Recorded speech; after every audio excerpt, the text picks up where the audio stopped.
So, ito ang narrative report ko sa panitikan sa Nolimitang Nireg, Kabanata 1, na may title na Ang Pagtitipon. Gaganapin ang isang marangyang pagtitipon sa bahay ni Don Santiago de los Santos o Kapitan Tiago. Kilala sa lipunan si Don Tiago kaya kumalat ang balita sa buong Maynila. Si Tia Isabel na pinsan ni Kapitan Tiago ang nag-aasikaso ng mga panauhin na dumadating, kabilang sa mga dumating ay sina Padre Sibila, Teniente Guevara, Dr. Padanya at Doña Victorina, Padre Damaso at si Crisostomo Ibarra, na bagong dating galing sa ibang bansa. Sa mga usapan ng mga panauhin, lumabas ang totoong ugali ni Padre Damaso, kabilang narito ang pagtrato niya sa mga Pilipino. Sa mga panauhin ay hindi magkasundo ang Tenyente at si Padre Damaso, kaya't kailangan pang pagpakalmahin ang padre dahil masyado itong naapektuhan sa sinabi ng Tenyente tungkol sa kanya. Ang sunod naman is Kabanata 2. Ang pamagat is si Crisostomo Ibarra. Dumating si Kapitan Tiago kasabay si Crisostomo Ibarra sa bayan. Nakipagkamayan si Kapitan sa mga dumalo. Si Padre Damaso ay biglang namutla nang si Ibarra'y makita na kilala niyang anak ng dating matalik nito na kaibigan na si Rafael Ibarra. Masaya ang mga taong bayan na nakita nila si Ibarra. Isa na doon ang tenyente na kinausap nito si Ibarra kung gaano ito kagalak na siya ay makita. Inimbita naman ni Kapitan Tiago ang mga panauhin sa pagpunta sa isang hapunan na gaganapin sa kanilang bahay. So, ang Kabanata 3 na may pamagat ang hapunan. Masaya si Padre Sibila habang lumalapit sa hapagkainan. Kausap niya si Dr. de Espadanya na pautal-utal kung sumagot. Si Padre Damaso ay larawan pa rin ang galit. Sinipa niya ang silyang nadadaanan at siniko ang kadete. Habang ang marami sa mga panauhin ay humahanga sa dekorasyon ng mesang kinainan sa salamin mo. Kainan, masasalamin mo naman ang pagiging seryoso ni Tenyente. Samantalang nanlaki ang mga butas ng ilong ni Doña Victorina nang maapakan ni Tenyente ang laylayan ng kanyang bestida. Humingi ng paumanhin ang Tenyente ngunit di niya ito tinanggap. Ang pagtatalo ito naman po yung ang pagtatalo kung sino ang uupo sa kabisero. Kasama pa rin ito sa Kabanata 3. Magkasabay na tinungo ni Padre Damaso at Padre Sibila hanggang sentrong upuan sa hapagkainan.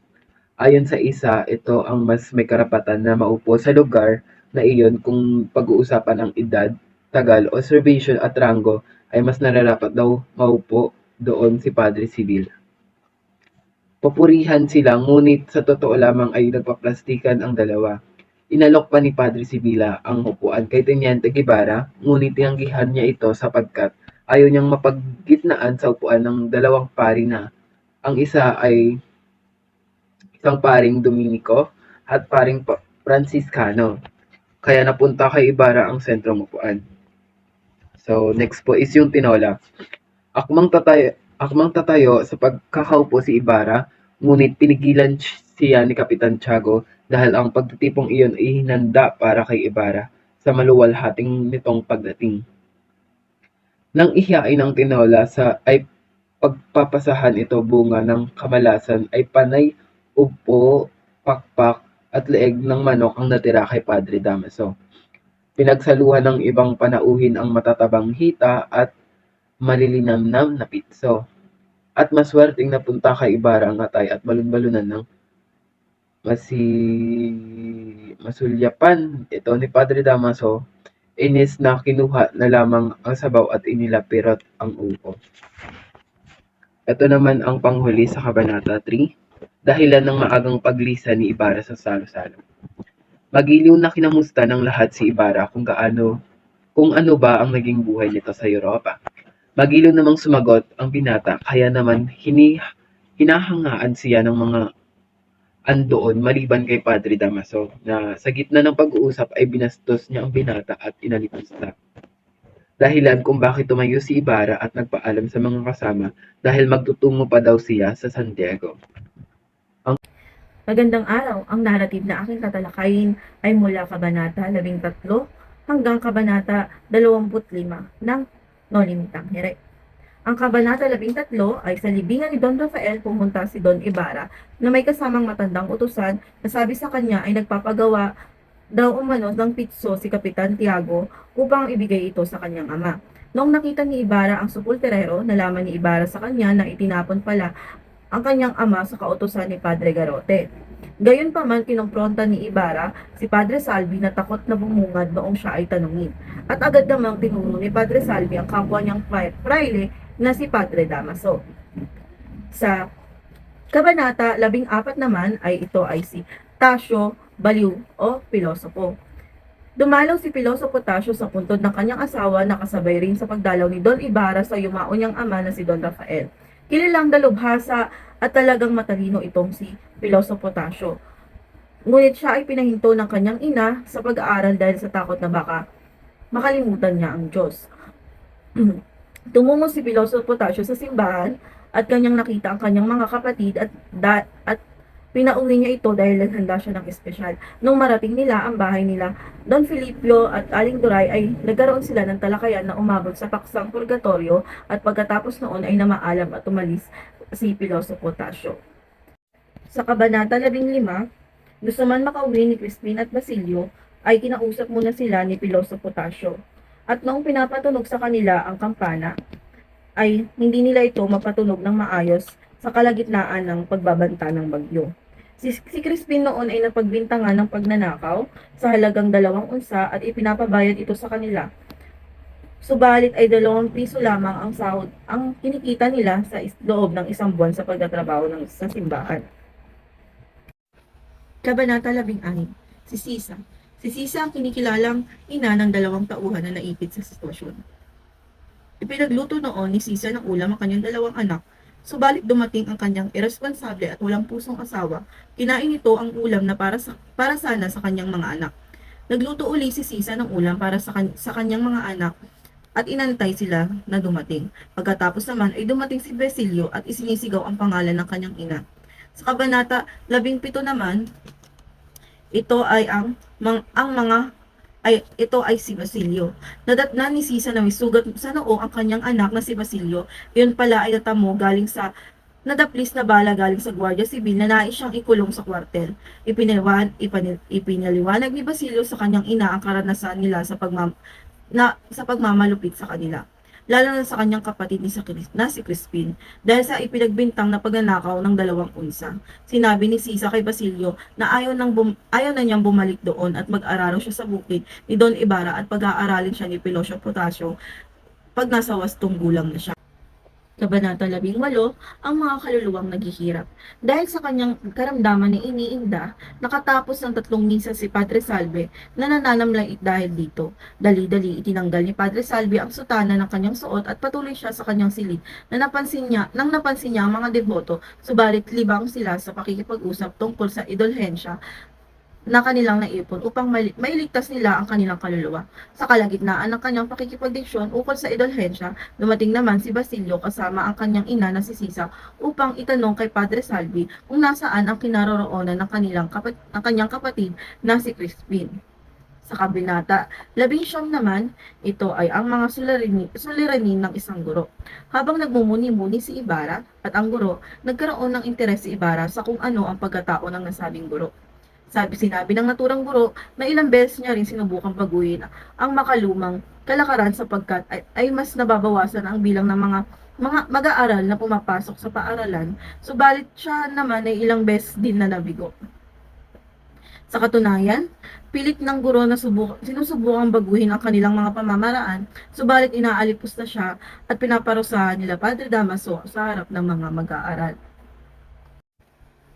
Kabanata 20, ito ay ang pulong sa tribunal. May 2 paksyon na magkahati sa kabanatang ito, ang paksyon na kung saan ang konserbatibong matatanda, sa kabila naman ang liberal na mga kababata. Ang magkabilang paksyon ay mayroong panukala na nais nilang ipatupad. Sa kagustuhan nila na kagalakan sila ng mga prayle at mga alkalde, nais ng mga konserbatibo na naggawing magarbo ang magiging selebrasyon at gawin itong 2 araw. Salungat naman sa ganitong idea ang mga paksyong liberal bagkus ay nais silang pasahihin ang mga taong bayan at hangad nila na tipirin ang pondo upang makapagtayo pa ng silid-aralan. Sa Kabanata 21 naman, ang baka pagdurusa ni Sisa. Natuklasan ni Sisa na lumabas ang 2 sundalo, bitbit ang inahing manok. Tinanong ni Sisa kung nasaan ang kanyang mga atak at ang pera na ipinagbantang sa kanila. Pilit na isinama sa kanila si Sisa habang si Sisa ay pilit na ipinagtatanggol ang kanyang mga anak na hindi sila magnanakaw.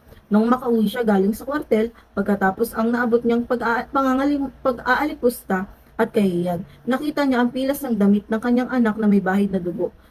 Nalan niyang ikinabahala sapagkat ang lugar na iyon ay malapit sa bangin. Sa Kabanata 22 naman, ito ay ating liwanag at ang dilim. Ikinakagalak ng taong bayan ang pagbalik o pag-uwi ni Maria sa kanyang tiyahin na si Doña Isabel pagkatapos ng ilang taon. Nila halos lahat ng kanyang kaibigan at kilala sa bayang Sinilangan kung kaya naman kinakagalakan ang kanyang pagbabalik. Niyakag siya ni Ibarra upang mamasyal kasama ang binete, na pumayag naman ang dalaga sa kanyang imbitasyon. Dahil sa pangyayari sa kanilang bayan, pinaintindi ni Ibarra kay Maria na kung maaari hindi papuntahin ang mga kura dahil kakaiba na ang kilos ni Padre Salvi noong malaman ni Padre Salvi na magkasintahan si Maria at Ibarra. Tinigil nila ang pagkwento noong sumipot bigla si Padre Salvi na pinagbigay ni Maria ng paumanhin upang sila ay iwanan at makapag-usap. Sa Kabanata 23, ito ang pangingisda. Noong madaling araw, mayroong mga binata, matandang babae at dalaga na naglalakad papunta sa bangka na nais silang sakyan na nakaantabay sa dalampasigan. Mayroon silang dalang pagkain papasok sa naturang bangka. Si Victorina ay kasama si Albino, si Maria Ibarra. Habang nagsasagwan ng bangka naman ay nagangalang Elias na nagsisilbi ring piloto ng bangka.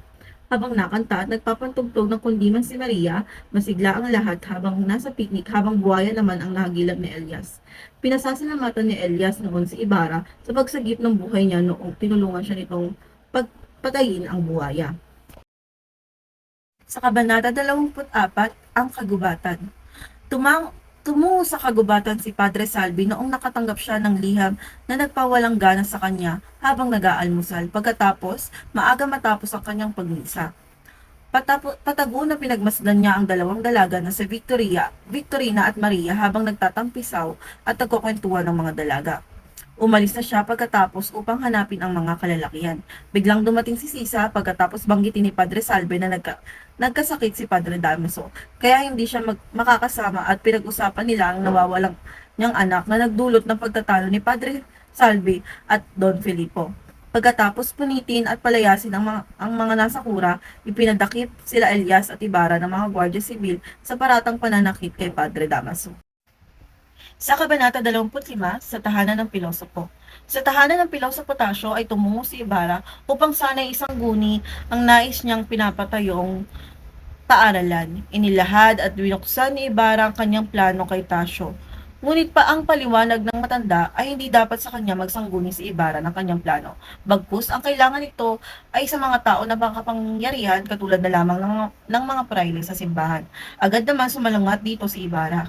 Ngunit ang paliwanag ni Tasyo na para magtagumpay ang kanyang plano ay kailangan niyang dumaan sa mga kamay ng simbahan.